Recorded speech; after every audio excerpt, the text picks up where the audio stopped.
नमस्कार, मुंबई के वर्ली सीफेस से मैं Sohit Mishra city express show लेकर आपके सामने हाजिर हूँ। शो में हम सबसे पहले बात करेंगे हिमाचल प्रदेश की, क्योंकि हिमाचल प्रदेश के किन्नौर ज़िले में भयानक भूस्खलन हुआ है। इस हादसे में कुल 9 लोगों की मौत हुई है। ये सभी पर्यटक हैं जो दूसरे राज्यों से यहाँ पर आए हुए थे। तो वहीं 3 लोग इस पूरे मामले में घायल भी हुए हैं। किन्नौर के सांगला छितकुल मार्ग में बटसेरी के करीब अचानक पहाड़ी के ऊपर से पत्थर टूटकर गिरने लगे और नीचे बह रही नदी तक आते आते उनकी रफ्तार इतनी तेज हो गई कि उन्होंने नदी पर बने लोहे के पुल को भी तोड़ दिया। भारी बोल्डर और पत्थरों के गिरने की इस घटना की चपेट में एक टेम्पो ट्रैवलर आ गया जिसमें 11 लोग सवार थे। इनमें से 9 की मौत हो गई जबकि 2 गंभीर रूप से घायल हैं। इस गाड़ी में सवार लोगों के अलावा एक और शख्स भी घायल हुआ है। पिछले कुछ दिनों में हुई भारी बारिश के बाद हिमाचल प्रदेश के कई जिलों में भूस्खलन की घटनाएं सामने आ रही हैं, लेकिन ये सबसे भयानक है। पत्थरों से आसपास के घरों, सेब के बाग और खड़ी गाड़ियों को भी नुकसान पहुंचा है। मृतकों के परिजनों के लिए राज्य सरकार ने 4 लाख रुपए के मुआवजे का ऐलान किया है। आज किन्नौर घाटी में एक बहुत ही दुखद हादसा हुआ और जिसमें 9 लोगों की जो टूरिस्ट थे उनकी दुखद मृत्यु हुई है और 3 लोग उसमें घायल हुए हैं। ये घटना सांगला वैली के बटसेर एक जगह है, वहाँ पर घटित हुई, जहाँ ऊपर से पहाड़ पूरा ध्वंस करके आया और पहाड़ में लैंडस्लाइड के साथ जो है बड़े बोल्डर्स के साथ बहुत बड़ी क्षति वहाँ पर इस प्रकार से हुई है। और वहीं बटसेर में एक पुल था, वैली ब्रिज था, उस पुल के ऊपर भी बोल्डर गिरने से वो पुल भी क्षतिग्रस्त हुआ है, टूट गया है। हिमाचल प्रदेश सरकार की ओर से जो मृतक हैं उनके लिए 4-4 लाख रुपए देने की हमने घोषणा की है। तो वहीं अब बात करते हैं महाराष्ट्र की, जहां पर भारी बारिश की वजह से राज्य के कई जिले बुरी तरह से प्रभावित हैं। भारी बारिश और साथ ही साथ भूस्खलन की वजह से पूरे राज्य में 100 से ज़्यादा लोगों की मृत्यु हो चुकी है। तो वहीं अब भी कई लोग लापता हैं। 2 नेशनल हाईवे बाढ़ की वजह से बुरी तरह से प्रभावित हैं, वो बंद हैं। इसके साथ ही कई जगहों पर बाढ़ का पानी इतना बढ़ चुका है कि लोग अपने घरों के छत पर जाकर शरण लेने को मजबूर हैं। कई जगहों पर फसलें बर्बाद हो चुकी हैं और इस सब के बीच एनडीआरएफ और दूसरे सुरक्षा बल लगातार लोगों को बचाने का काम कर रहे हैं। देखिए रिपोर्ट। सांगली में बाढ़ की स्थिति अभी भी भयानक है। आप देख सकते हैं रोड कनेक्टिविटी सांगली से टूट चुका है, क्योंकि जो रोड है सांगली तक पहुंचने के लिए उसके ऊपर से बाढ़ की पानी इस तरीके से बह कर जा रहा है। दूसरी तरफ अगर आप देखें जो गांव है वो भी पानी के नीचे चला गया है और जो खेत है उसमें भी पानी पूरी तरीके से भर गया है। यहाँ का किसान का कहना है कि जो उनका नुकसान है वो शायद 2019 के बराबर हो सकता है या उससे ज़्यादा भी हो सकता है।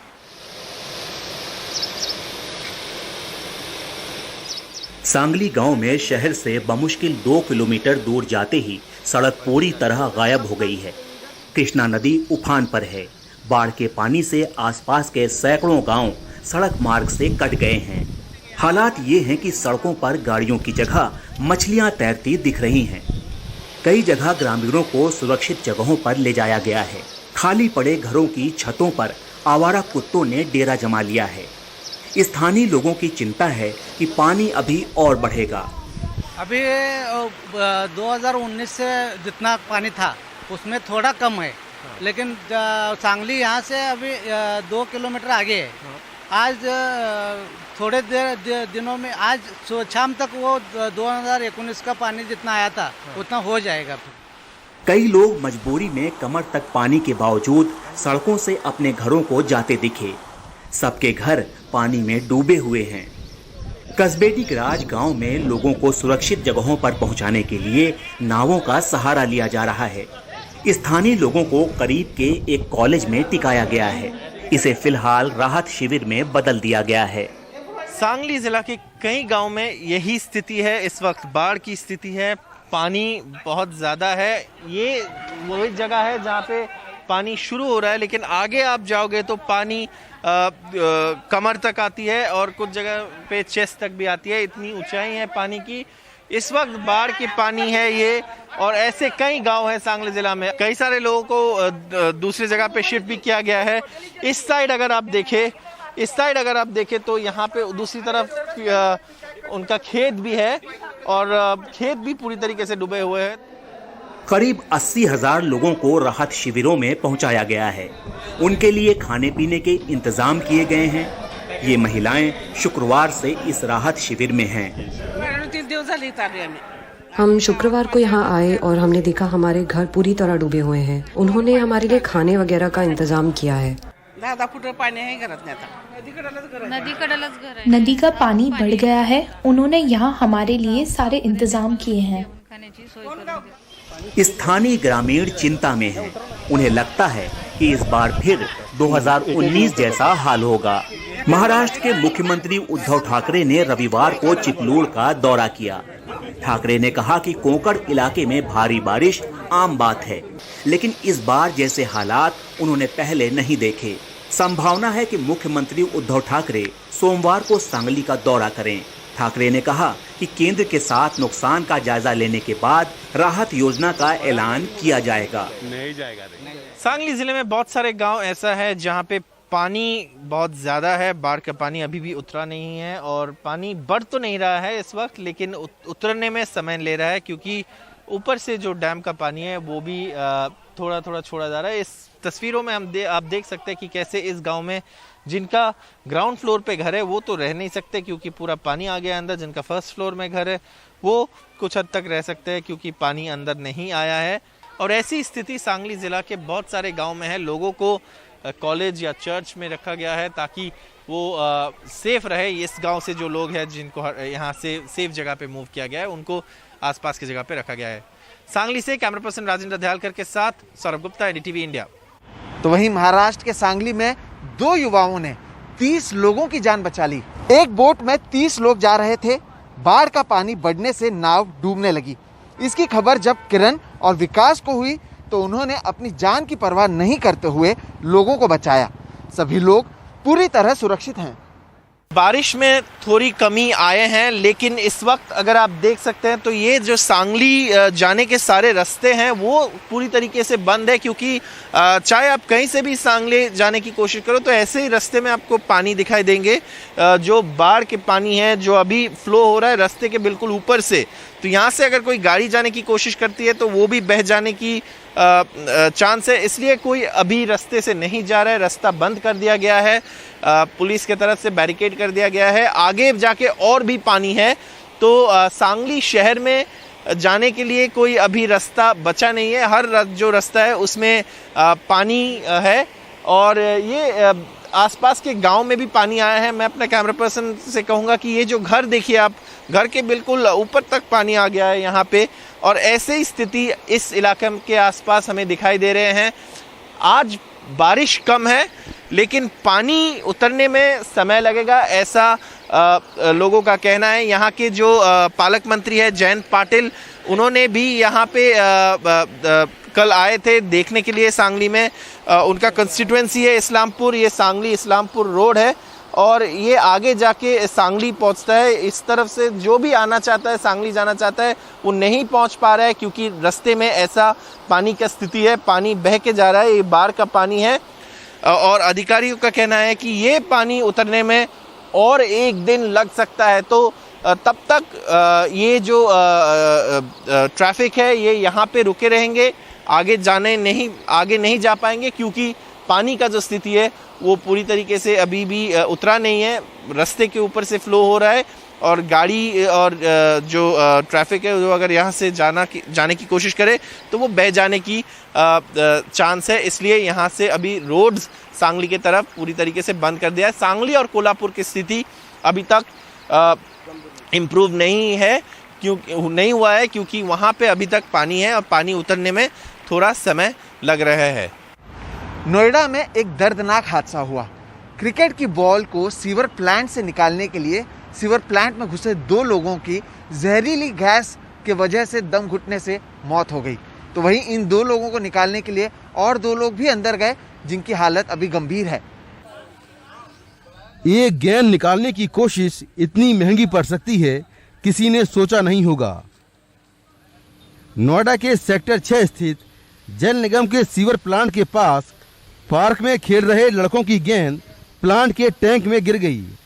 2 लड़के गेंद निकालने के लिए टैंक में उतरने लगे तो वहां खड़े ऑपरेटर ने मना किया, लेकिन लड़कों ने उसकी बात नहीं मानी। वो नीचे उतरे तो उनका दम घुटने लगा। उनके पीछे एक ई-रिक्शा चालक और एक दूसरा लड़का टैंक में उतरे, उनका भी दम घुटने लगा। जबकि पहले नीचे उतरे दोनों लड़कों की मौत हो गई। ऑपरेटर ने शोर मचाया तो ई-रिक्शा चालक और राकेश नाम के शख्स को जैसे तैसे निकाला गया। उनकी हालत गंभीर है। जो ये पानी है सीवर का, इसमें एक गैस निकल रही है और काफ़ी ज़्यादा यहाँ पर पानी है और इसी गड्ढे में गिरकर दोनों लड़कों की मौत हो गई। विशाल और संदीप, जिनकी उम्र एक की संदीप की करीब 22 साल है, विशाल की 27 साल है और राकेश नाम का एक और शख्स है जो घायल हुआ है। इसके अलावा एक ई-रिक्शा चालक भी इसमें घायल हुआ है।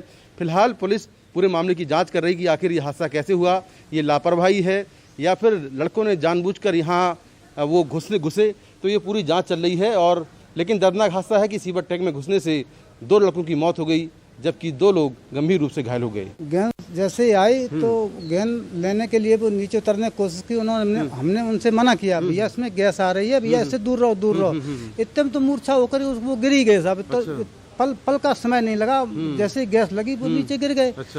फिर वो टेम्पू चालक था, तो मैं जब यहाँ कुछ मेरे हथियार नहीं था तो मैंने लाना चालू किया, अरे भाई आओ यार मदद करो। तो वो गेट खोल करके टेम्पू चालक अंदर आया, तो जैसे वो खिड़की से वो भी जाकर एक कदम जैसे रखा मदद करने के लिए, वो भी उसको गैस लगकर वो भी उसमें गिर गया।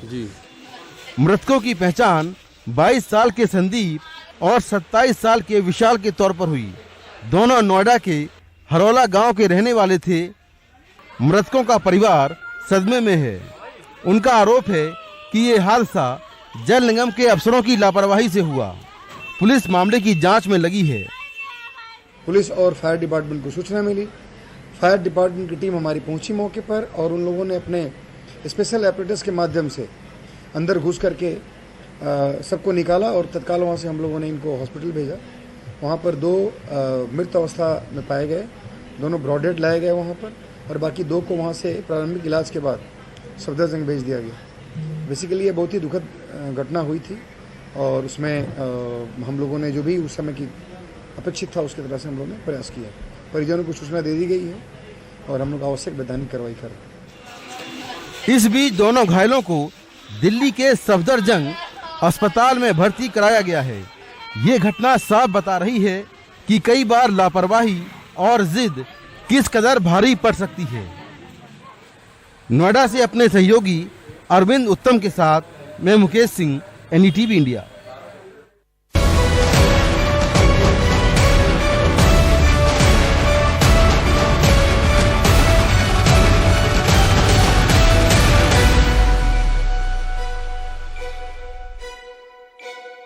दिल्ली में कोरोना वायरस के मामले कम होने के साथ ही केजरीवाल सरकार ने लोगों को कई और रियायतें देने का ऐलान किया है। दिल्ली में कल यानी सोमवार से सिनेमा हॉल, थिएटर और मल्टीप्लेक्स खुलेंगे। दिल्ली सरकार ने 50% क्षमता के साथ सिनेमा हॉल, थिएटर और मल्टीप्लेक्स खोलने की इजाज़त दी है। दिल्ली मेट्रो भी सोमवार से पूरी क्षमता के साथ चलेगी। अब तक 50% क्षमता के साथ ही चल रही थी दिल्ली मेट्रो। दिल्ली सरकार ने शर्तों के साथ स्पा खोलने की इजाज़त भी दे दी है। अब बात करते हैं ओलंपिक की, जिसमें भारत की बैडमिंटन स्टार पीवी सिंधु ने जीत के साथ शुरुआत की है। उन्होंने इजराइल की खिलाड़ी कैसिना पोलिकार्पोवा को 21-7, 21-10 से हराकर दूसरे राउंड में जगह बनाई। भारतीय बॉक्सर मैरी कॉम भी अपना आज का मुकाबला जीत अंतिम 16 में पहुंच गई। उन्होंने डोमिनिक रिपब्लिक की एम हर्नांडेज को 1 के मुकाबले 4 अंकों से हरा दिया। भारतीय टेबल टेनिस खिलाड़ी मनिका बत्रा ने भी महिला टेनिस के सिंगल्स के दूसरे राउंड में यूक्रेन की एम पेसोत्स्का को 3 के मुकाबले 4 से जीत हासिल की। वहीं शूटर्स मनु भाकर और यशस्विनी देसवाल फाइनल में पहुंचने से चूक गई। इसके अलावा आज पुरुषों के हॉकी मुकाबले में ऑस्ट्रेलिया ने भारत को 7-1 से हरा दिया। भारत ने अपना पहला मैच न्यूजीलैंड से जीत लिया था। तो वहीं सिटी एक्सप्रेस में आज फिलहाल इतना ही। आप मुझे, मेरे वीडियो जर्नलिस्ट संजय मंडल और हमारी पूरी टीम को दीजिए इजाजत। देश और दुनिया की बाकी खबरों के लिए आप देखते रहिए सिर्फ एनडीटीवी इंडिया। नमस्कार।